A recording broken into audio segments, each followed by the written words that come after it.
안녕하세요. 시청자 여러분, 유의신 목사입니다. CTS 특강 오늘 세 번째 시간으로 기독교 문화에 관한 특별히 통전적인 이해 또 거기에 대한 대안들을 나누고 싶습니다. 첫 번째 우리가 기독교 문화 그러면 어떤 예술 부분이나 이렇게 눈에 보이는 것만 얘기할 수가 있는데요.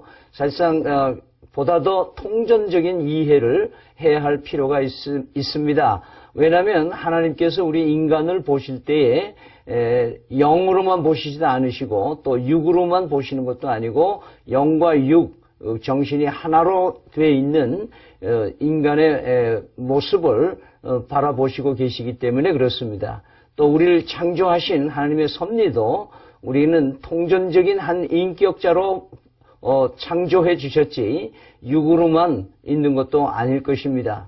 그렇기 때문에 바울 사도는 로마 교회에 보내는 편지 로마서 12장 1절 2절 말씀에 보면은 모든 너희들이 이 하나님께 그 산채로 즉 육으로 드리는 예배가 하나님의 받으실 만한 예배라는 의미로 그렇게 표현을 해주고 있습니다.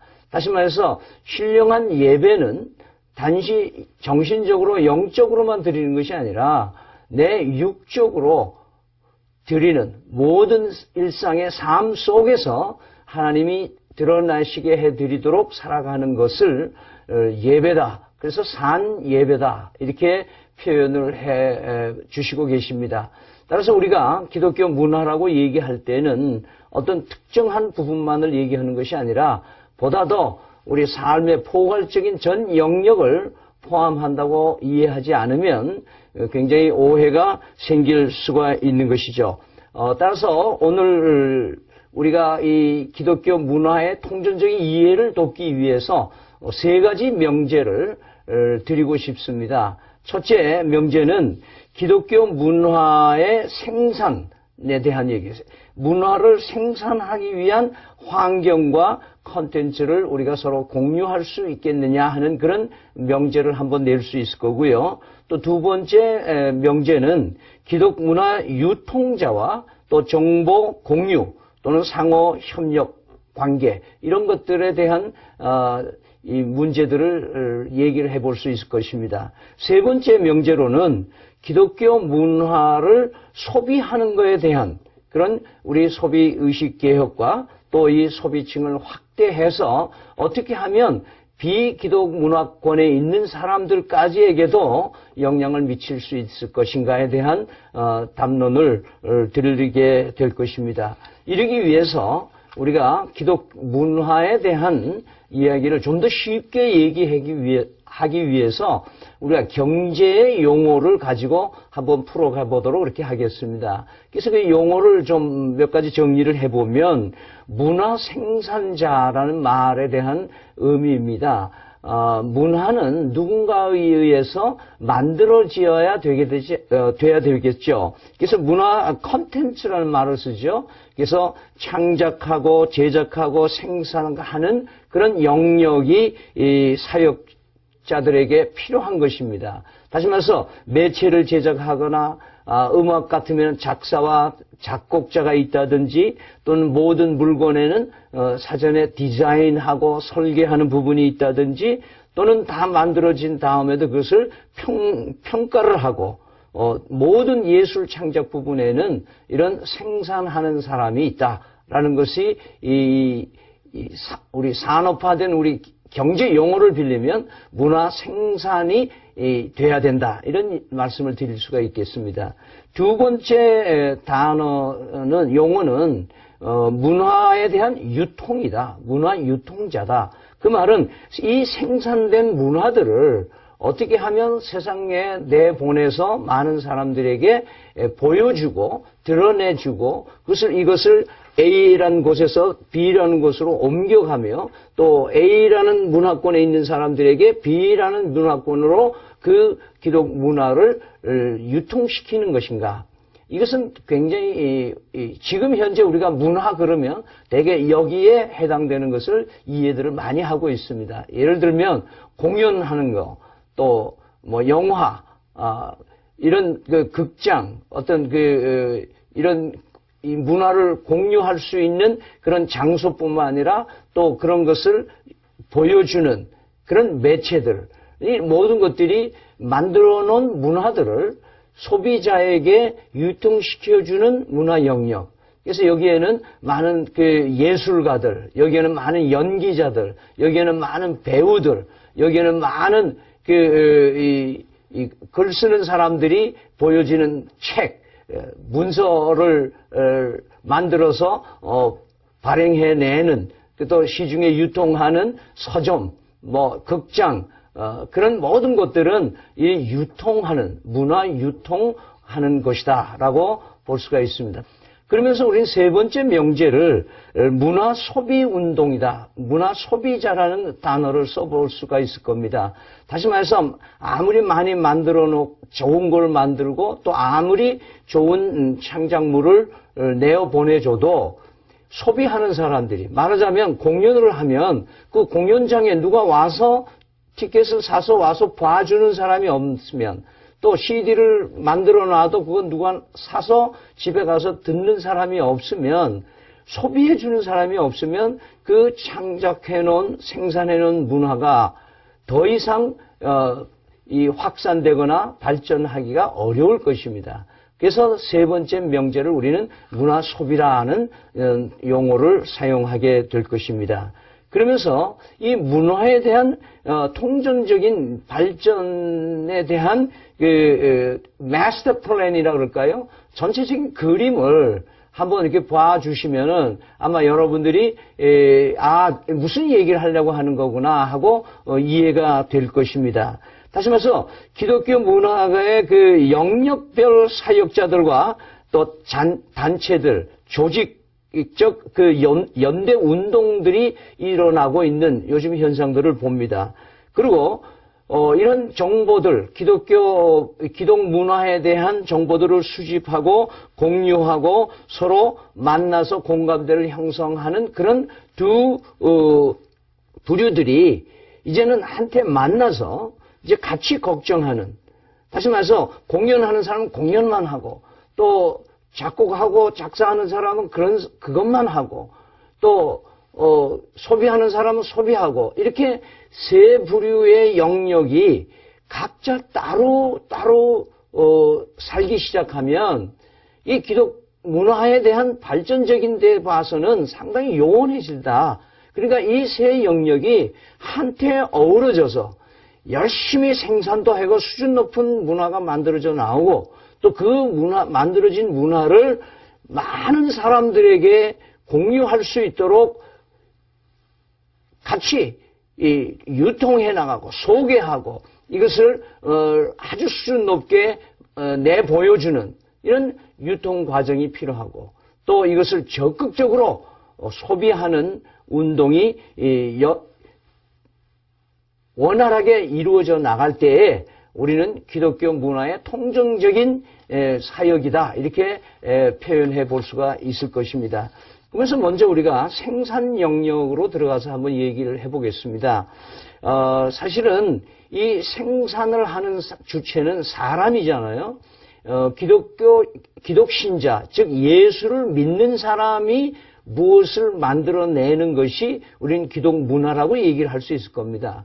따라서 예수 믿는 인재들을 양육하는 학교, 이런 교육기관, 또 사회교육원, 또 무슨 계절학교, 세미나, 이런 다양한 교육기관을 통해서, 요즘엔 사이버 학교도 있습니다만은 우리는 정말 예수 믿는 의식 있는 젊은이들이 각자의 받은 소명대로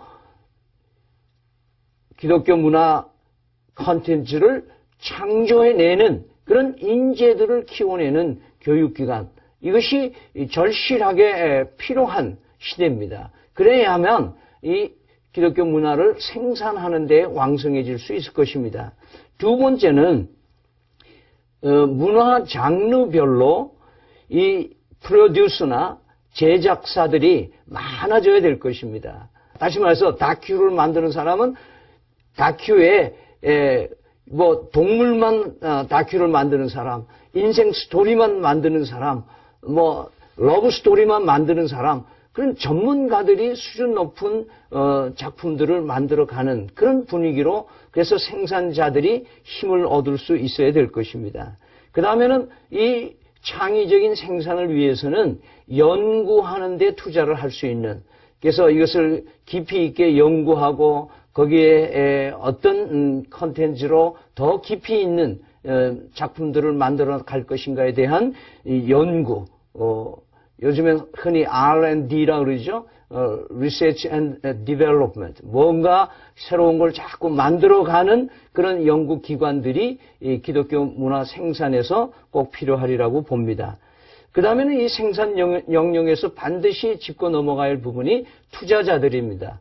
누군가가 기독 문화를 생산하는 데에 투자를 해줘야 됩니다. 마치 공장에 투자를 해서 거기에 생산품이 나오듯이 기독교 문화를 위해서, 예를 들어서 극단이 생기면 그 극단을 전적으로 도와주는 그런 스폰서들이, 이 투자자들이 나와서 이런 기독교 영상 콘텐츠를 만들어내는 그런 회사에도 집중 투자를 하고, 그래야만 뭔가 새로운 것들이 나오게 될 것입니다. 그러면서 우리는 작곡자나 이런 그 작사자나 또 소설을 쓴 저자들이나 이런 분들이 대개 우리 일반 사회는 많이 지금 달라졌습니다만은 아직 기독교계에는 뭐 노래 하나 잘 만들어서 그것이 히트 쳤다고 뭐 좀 살기가 괜찮아졌다는 사람은 없습니다. 그 주옥 같은 많은 노래를 만들어서 가지고 있지만 그것이 교계가 다 사용하고 누구나 다 사용해도 그것을 생산하는 사람에게 돌려주는, 그 은혜 받은 거, 그 혜택 받은 것을 생산한 사람, 처음 만든 사람에게 혜택을 주는 것은 거의 없는 실정입니다. 오히려 유통하는 사람이 많이 그죠? 가지고 가는 경우가 더 많겠죠. 그런 의미에서 우리는 앞으로 저작권 보호 이런 부분에 대해서도 이제 기독교계에서도 많이 이제 눈을 뜨기 시작을 해서 이제 교회에서 뭔가 카피를 하는 거. 제가 늘로에서 초창기에 소책자를 이 핸드라이팅으로 만들어서 출판을 했는데, 그 다음 교회들을 가보면은 그거를 다 여러 장을 A4 용지에 놓고 카피를 해서 다 쓰는 거예요. 책은 만들어 제작하는 사람은 상당히 돈을 들이고 시간을 걸려서 만들었는데 사용하는 사람은 아무 대가 지불 없이 그것을 논해요. 우리 교회가 이런 데 대해서 좀 생각을 못하고, 우리 기독 신자들이 내가 거저받는 것에 대해서 누군가가 거기에 대해서 돈을 지불하고 희생했다는 사실을 많이 잊어버리는 경우가 많습니다. 또 다음에 얘기를 하겠습니다만은, 일단 우리는 기독 문화가 수준이 높이려면 아주 훌륭한 생산자들이 많아져야 되겠다. 이런 표현을 해보겠습니다. 그 다음에는 유통 영역인데요. 유통 영역에는 문화 공간, 앞서 얘기한 문화 공간 또는 판매처, 서점, 백화점, 도소매상 또는 포털 사이트들 이런 것들이 다 이제는 문화를 유통시키는 곳이기도 합니다. 다시 말해서 유통을 위해서 열려있는 마음들을 우리는 가질 필요가 있고, 이를 위해서 홍보하고 기획하는 사람들, 특별히 이 홍보에 가장 많이 사용되는 것이 이제 방송 매체, 신문 매체, 이런 그 잡지 이런 데서 많이 홍보해 기독교 문화를 어떻게 하면 효과적으로 유통시키기 위해서 홍보하는가, 이런 영역들. 그 다음에 유통 종사자들이라고 제가 표현을 했는데요. 죄송합니다. 많은 그 연주자들, 연기자들, 또 판매하는 자들, 신문, 방송, 미디어, 언론 매체들, 앞서 얘기한 인터넷 포토 사이트까지. 사실 우리는 기독교 문화 그러면은 스타들만 기억을 많이 하죠. 무대에서 뭐 공연할 때 그냥 대중의 인기를 가지고 있는 그런 연기자들, 그런 탤런트, 그런 성악가들, 그런 연주자들만 많이 기억하는데 사실 그런 우수한 이 공연을 하는 사람들이 우리에게 더 많이 필요로 합니다. 그래야만 기독 문화가 대중 속으로 더 들어가기 때문에 그렇습니다. 그래서 이것은 이런 그 훌륭한 연주자들은 훌륭한 작품이 뒷받침돼야 되는 것처럼 훌륭한 유통이 되지 않는다면은 우리는 소비자들은 소비할 수 없게 될 것입니다. 그러면서 이 유통하는 데에 한 가지 또 부원할 수 있는 것은 자료 수집하고 이런 정보를 공유할 수 있는 그런 센터들이 필요합니다. 다시 말해서 도서관이나 자료관이나 어떤 수집하는 많은 분들이 이런 과거에 지금 우리 기독교가 125년인데요. 125주년을 맞으면서 역사관들이 우리 부산에도 지금 생길 조직을 하고 있고 또 그 보존하고 있는 분들이 많이 있습니다만은 그런 역사관들이 이제는 문화 콘텐츠들을 수집하고 또 보관할 수 있는 곳들이 앞으로 나와져서 서지 쪽이나 이런 쪽보다도 조금 더 문화 콘텐츠 쪽에 눈을 돌리는 것도 좋겠다는 생각을 해봅니다. 마지막으로 소비 영역에 대해서 말씀을 드리겠습니다. 공공기관 및 단체 또 각종 학교, 교회 이런 데서들은 대거 우리 기독교 문화를 소비시켜주는 그룹으로 가장 효과적입니다. 다시 말해서 음악을 연주하는 팀이 무명의 팀이 생겨났을 때에 아무도 불러주는 데가 없지만 누군가가 그들의 헌신을 기쁘게 보고 그걸 세워주기 시작하면 결국 그 사람들이 교회나 기독교 학교나 군부대나 누구든지 아니면 자기 마을에서나 그들에게 무대를 만들어주고 그 만들어 놓은 그것을 소비해주는 사람들, 회중들이 모이는 곳이 있다면 이들에게는 굉장히 큰 힘이 되고 그래서 문화 생산자들에게도 힘을 얻고 문화를 유통시키는 사람에게도 힘을 얻을 뿐만 아니라 그를 소비하는 자신에게도 굉장히 큰 에너지로 자기에게 온다는 사실을 우리는 보게 됩니다. 그런 의미에서 우리 기독 문화라고 얘기를 할 때 소비자 운동 가운데 팬클럽이 있어야 됩니다. 왜 우리는 일반 연예인들에게는 미치는데 기독 문화를 소통하고 이거를 이루어가는 사람들에게는 이렇게 갈채가 적은가? 이런 것도 우리는 이 기독 문화에서 한 번쯤 소비 운동에서 볼 수 있어야 될 것입니다. 그러면서 우리는 메세나 운동이라는 게 있죠. 다시 말해서 한 기업이 한 문화 단체를 입양을 해서 그 문화 단체가 생산하고 유통하고 소비자에게 나갈 때까지 들어가는 모든 비용들을 스폰서 해줌으로 인해서 그 기독 문화의 열악한 환경에서부터 좋은 작품들을 만들어내고 좋은 문화거리들을 만들어서 세상의 문화를 주도해 나가고 변혁해 나가는 데에 일익을 담당할 수 있는 그런 운동도 소비 운동 중에 하나라고 볼 수 있겠습니다. 또 다른 것은 우리가 문화 사역을 이렇게 하는 사람들 공연 문화뿐만 아니라 일반 책을 만들거나 CD를 만들거나 뭐를 이렇게 만들어서 세상에 내어놓을 때에 소비하는 사람들이 적극적으로 소비해 줘야 됩니다. 저희가 늘노래가 1976년도 해서 지금까지 한 11개의 공식적인 음반을 출반을 했는데요. 대개 우리가 집회를 다니면 그 테이프 하나 얻을 수 없습니까? 이런 사람이 있지만 그거 얼마입니까? 하나 살게요. 이런 사람이 많이 없더라고요.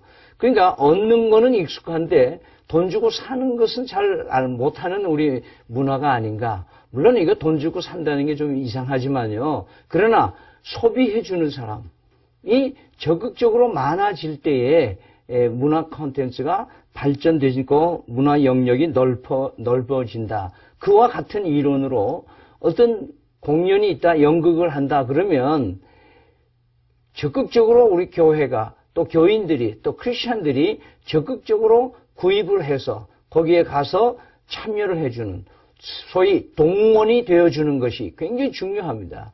많이 올 때, 많이 팔릴 때, 많이 소비될 때에 문화를 유통하는 사람에게도 힘이 되고 문화를 생산하는 사람에게도 굉장히 큰 힘이 됩니다. 자, 생각해 보십시오. 음반을 만들어 놨는데 기독인들이 안 사주면은 비기독인들이 그 기독 음반을 살까요? 안 사잖아요. 그런데 우리 기독인들 가운데에는 뭐예요? 일반 음반, 클래식 음반, 뭐 가요 음반이든지 참 좋다. 그러면 일반 음반들은 사잖아요. 그리고 기독 음반은 또 괜찮다면 한두 개 사기도 하고요. 그러니까 쉽게 얘기하면 시장 논리로 얘기하면 기독교 문화는 유통하는 데에도 제한이 되고 소비하는 데에도 극히 제한된 사람들이 소비해 주기 때문에 굉장히 열악한 데에 남아있게 된다는 것을 말씀드릴 수가 있겠습니다. 그 다음에 하나는 소비자들을 권익을 보호해주는 장치도 우리 기독교계에서 바로 만들어져야 될 요소 중에 하나입니다. 왜냐하면 내가 뭔가 소비를 했는데 그게 내가 소비했는데 불량품이다. 이건 안 좋다.